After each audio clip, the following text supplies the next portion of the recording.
Look, our school is a treasure, a school that's meant to mold us. It did.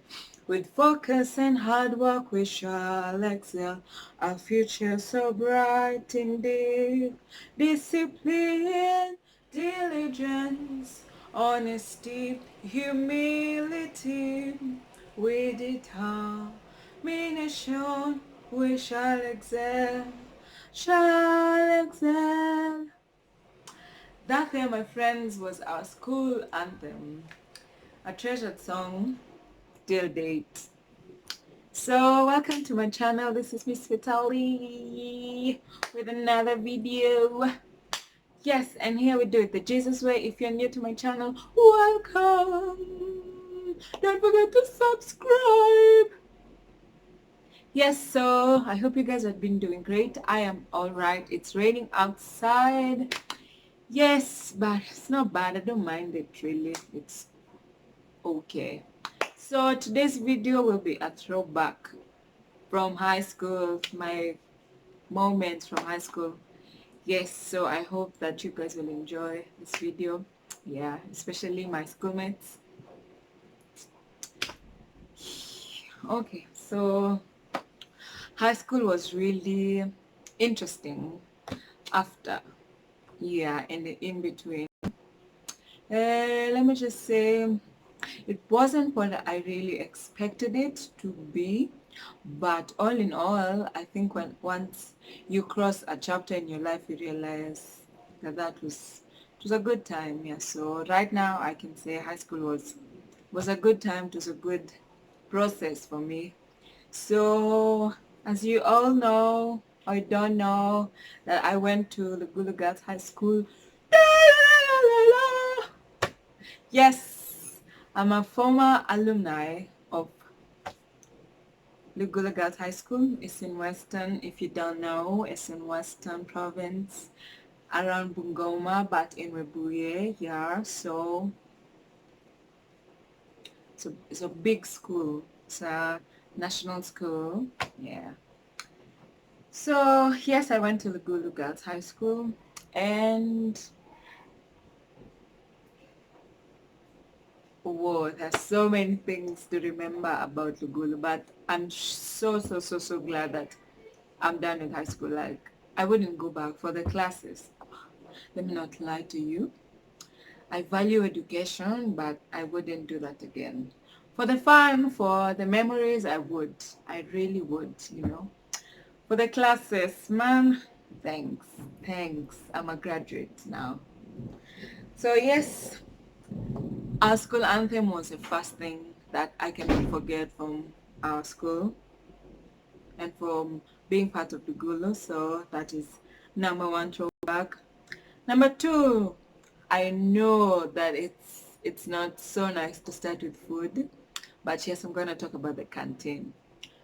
Yes, so we had a canteen, and I remember they used to sell us crisps, popcorn, wows, if you know, you know. Mm, really, that was it. Oh, and then the essential stuff like soaks, bucket, soap, yeah, books, pens, masala sticks. How can I forget masala sticks? Oh, yes. So they used to sell them in two packets for 10 bob if I'm not wrong. And groundnuts. Where says how njugu. Lots of groundnuts. So that was while I was in Form 1 and Form 2 before our canteen was banned because we were spending so much time at the canteen. So as a school of excellence, girls should be reading, not spending time at the canteen. So the canteen was closed, only to be reopened later, where we would be sold for barrels. If you've not gone to Lugulu Girls, you're probably not familiar with barrels. So these are just bread, like this round breads are like 25 bob, and milk. That's all we used to have in our canteen by the time I was leaving school. What? And I remember, hey, canteen. I tell you, it was like it was a sport going to the canteen. When the bell would ring, people would line up, and then people would even go with shopping lists, because like you buy for your friends. So someone's buying 30 packets of masala sticks, 20 packets of groundnuts, and I'm not complaining, but there were hardly enough. So the first people to get there were probably the only ones who would be served. Because if 3 people are going to buy 30 masala sticks, that means if you're number 20 on the queue, there's a likelihood that you're not going to get masala sticks, yeah. And then the loaf canteen, that's how we used to call our bread, loaf. So, hey, there was this time, well, I was on the queue to buy loaf, yeah. So you had to scramble your way through people. You'd literally see people carrying bread like this. It's like you're saving the bread from being smashed. You don't know, but you have to push your way because no one wants to move. So you carry bread on your head, then you push your way through people. People would come out of that line with their shirts unbuttoned, their sweaters sijui zimeangukia wapi. Hey, yani unatoka hapo. Hata sometimes when you think about going back to that line, you're just like, you know what? Let me just go, because the chances for you getting there are very minimal. But getting to the canteen was an extreme sport. Guys, you know what I'm talking about. Hey, another memory was waking up at 3 or 4 to shower. Scratch that. To bathe with cold water.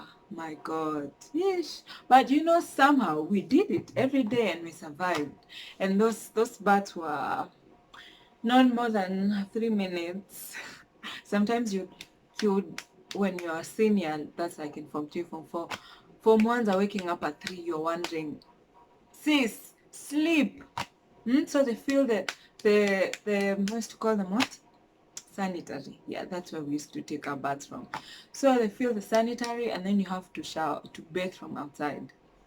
And it is at 3 a.m. or 4 a.m. It's very cold. Hey, waking up was one of the hardest things to do in high school, I promise. What? That's why I'm so glad that it's over. Hey, sometimes I sleep, I'm just like, wow, I can't believe I can sleep like this. Now, I wasn't able to sleep like that at that time. So, hey, there's another phenomenon called overturning water. You see, our taps are not left open, like they're not running the whole day.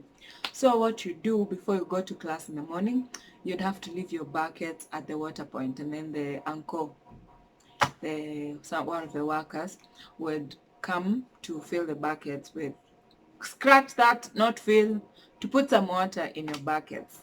So the buckets would, if it's so much water, it would go up to half. That's the water you need to use to shower, to wash your plate in the evening. Why am I saying showering? To bathe. To wash your plate in the evening. To wash your clothes if you need to wash for the next day. How did we survive again? So you'd leave class, especially when you're in Form 3 and Form 4. You know, when you're in Form 1, Form 2, at lunchtime you have time to go through a water point, pick your bucket and take it near the dome, so that in the evening you just put it in. But now when you're a senior, where you rarely get that time because there are math briefs will get there. So someone overturns your bucket, like they pour your water into their bucket. So you come to the water point to an empty bucket. You're just like, what am I going to do? Yeah. And then you are a C official, you're born again. Those are things you don't do, like you don't overturn someone's water. And then you also imagine that if you're going to drink that water and that's someone's bucket, and so you just end up maybe waiting for everyone to come to sleep, and then you start borrowing 1 cup of water all the way until you have enough water to bathe the next day. But sometimes, some evenings, like the taps would be open, so those would be good days, like you'd be able to fetch water. Or sometimes even you'd get in the morning, the taps were not shut, so you'd be able to really just fetch water, and sometimes that water was warm in the morning, so it was really an advantage when the taps were running at that time. Yeah. Yeah, and then, wow, hey, yes, stolen clothes. There's a housemate of mine who had washed everything of hers. She came back to the wireline. Everything was gone, including her innerwears. Everything had been taken. She only had what she had on, like that was her entire uniform. Yani, I tell you, it was really tough when things like that happened, or when you have your new pair of socks, you take them outside, you just pass by to check if they're dry, they're not there. So you had to label your clothes in the most awkward places so that someone would at least have chills and they wouldn't steal your stuff. But you know, some people, they're not bothered. They would still pick your socks and then write their names on it. So, that nini of stealing clothes, banami, I suffered. My new shirts, 2 shirts and a skirt just went like that. Sweaters, I cannot even remember how many times I bought sweaters with breakers. It was hard. It was really hard. Yeah. Then there's something called mtobo. If you know, you know. So mtobo was a mixture of drinking chocolate, sugar, and blue band. That's hapo sasa kama umesota, you finished all your shopping in the box, now you're left with blue band and sugar and cocoa. You just make mtobo and eat through. Hey, that was interesting. What? Necessity is a mother of invention, I tell you. Or sometimes you just lick sugar. Like you, hey, I remember I used to lick sugar, a whole cup of sugar with cocoa because there's nothing to snack on. I don't remember one time where I got full. Like nilikula nikashiba. Sikumbuki kabisa. And then entertainment. So ideally entertainment would be the time where I would watch TV. But now that TV was yes, it was at the front there. The front to Kumbele, so we used to sit from 4s, from 3s, from 2s, from 1s. And the TV is, say, this size. Yes. But then you are from 1 back there and you're meant to see the movie, the Nigerian movie there. But we would still go for entertainment and sit. Probably just what I would do, I'd just get my friends and catch up, talk about stuff, or maybe just be in the CU room because you can't even follow through the movie. Yeah. So at least the Form 4s would would would at least catch what was going on. Anyway, it was good. It was good. Then I remember this teacher who used to cane us in the morning with the pipe from the Bunsen burner. What? Eh. Or some teachers on duty would do this, would wake up and then they would come at 4:30. So 4:30, all doors are locked. So if you're outside, you're outside. You just wait to be caned in the morning. To be caned in the morning in that cold because of being late for prep. So someone would wake up at say 4:20. In fact, I remember we used to have this thing that used to be hit, not a bell, but something metallic. I think one of the workers used to hit it to wake people up. So they would hit that bell to wake everyone up, and there are some days that they would delay. So you realize that thing was hit at 4:25. You have to shower, be in class on time because the teacher on duty in Wale on fire. So you shower, you bathe for 3 minutes. You dress as you run, yani, and you know we had to be in prep. You had to be in prep with your full school uniform, nothing like t-shirts or slippers. So you just carry your socks in the pocket. You fly to class. I remember. And then there was cross country. This is where we used to walk to run around the school compound and the neighborhood and then come back to school. Eish. The first time I went for this cross country, I honestly almost fainted.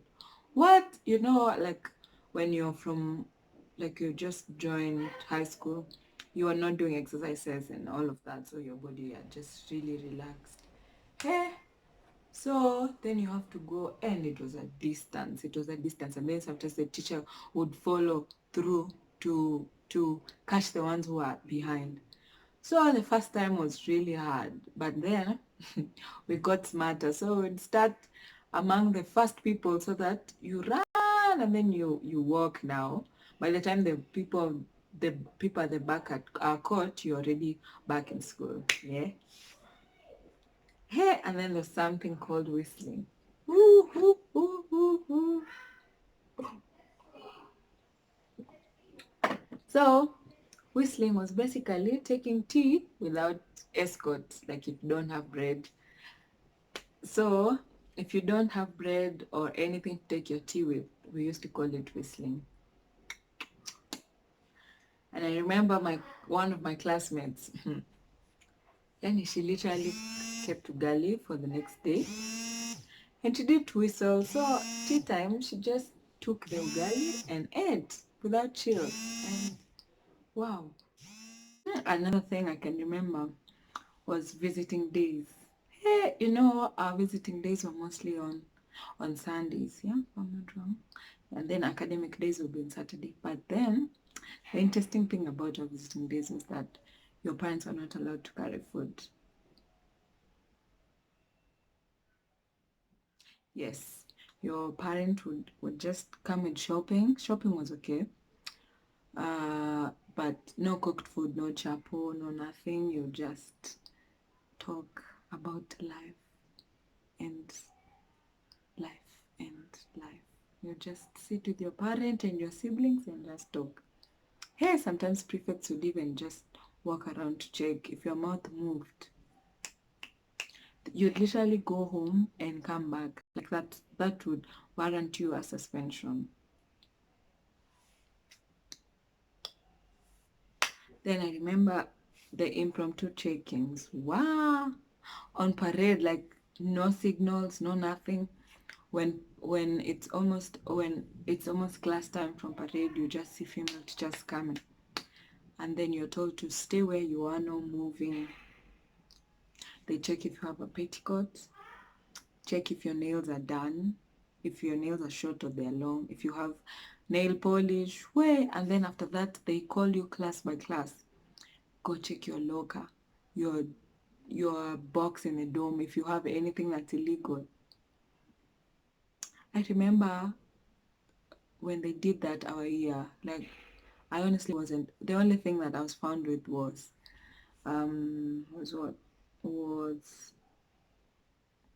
a lunchbox I had in my bag, which was empty. So they said I carry food to class. You're not allowed to carry food to class. So that was an offense. So yeah, that's what I was found with, because my desk mate was checked before me. So she knew where I put everything of mine, the notes I used to have, the mails. So she hid them. Yani, I'm so grateful. God bless you, sweetie, wherever you are. Hey, she saved me big time. And then in the dorm, I used to, I wasn't a bad girl. I wasn't a bad girl really, but like those notes you'd write to people to encourage them and stuff.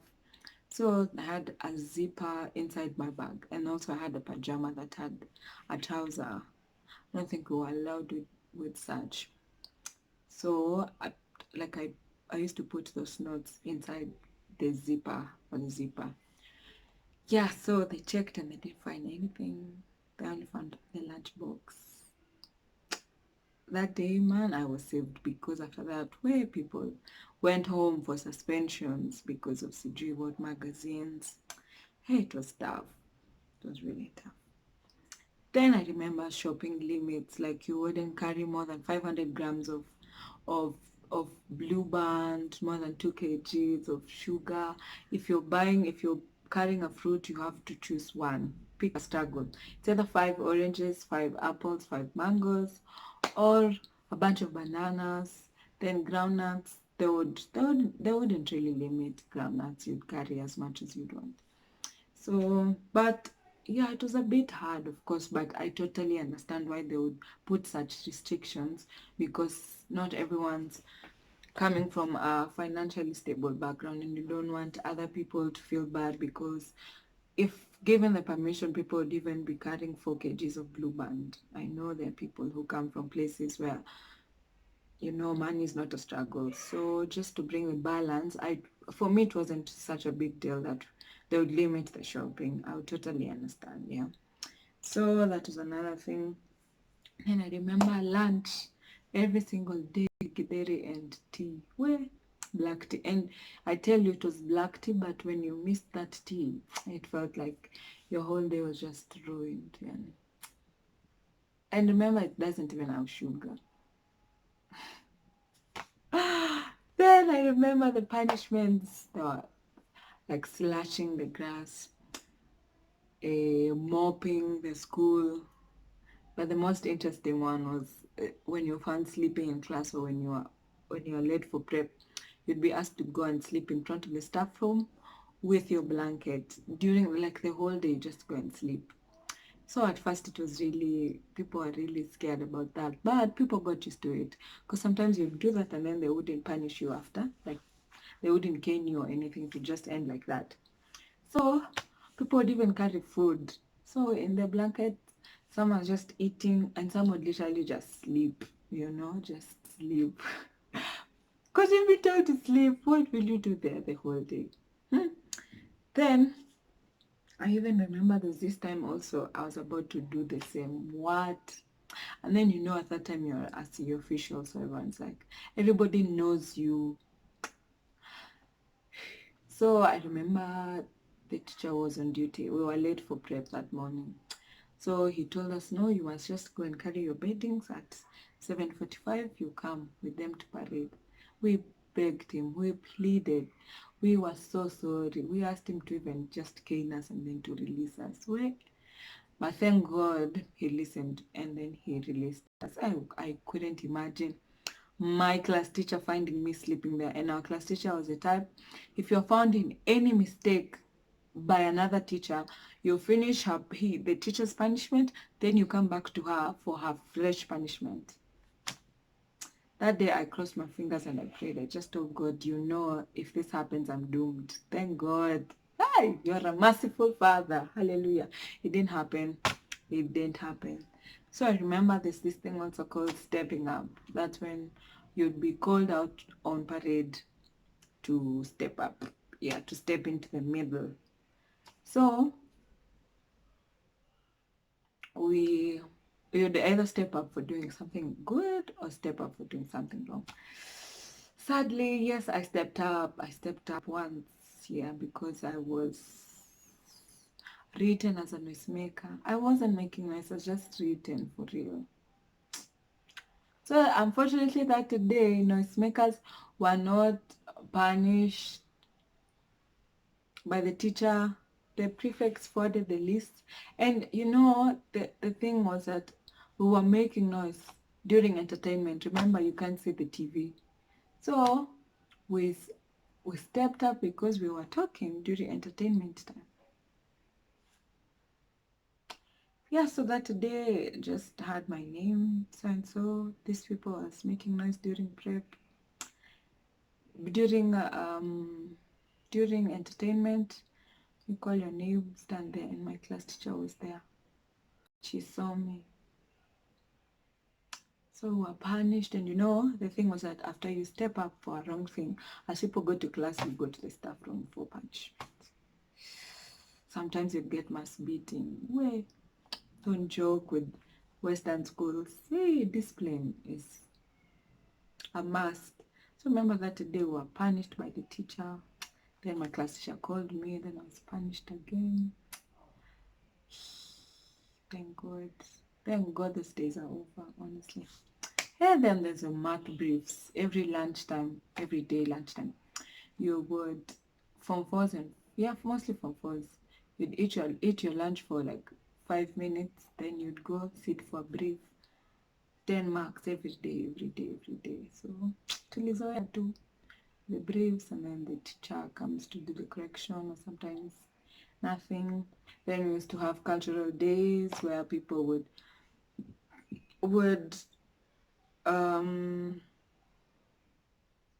create songs, academic songs from songs that they knew. So those were good days. They were like school off days because there wouldn't be like learning, it would just be in the hall presentations, and then there would be awards. Those were really nice days, and good time for like us to know each other as classmates and all. I can't remember if our class, yeah, we won a couple of those, but mostly the red classes would be on cultural days. Red classes would be tops. Okay, red classes, we used to have streams that were named according to colors. Red, I was in green class. Blue, purple, white, and yellow. Yeah. So red classes, was just something about red classes. Most people would really be very active and hyped. I don't know, it just used to be like that most of the years. Yeah. So red classes would really be red and white. Yeah. Mm. And then I remember volleyballers in our schools. If you had a friend who was a volleyballer, you had an advantage.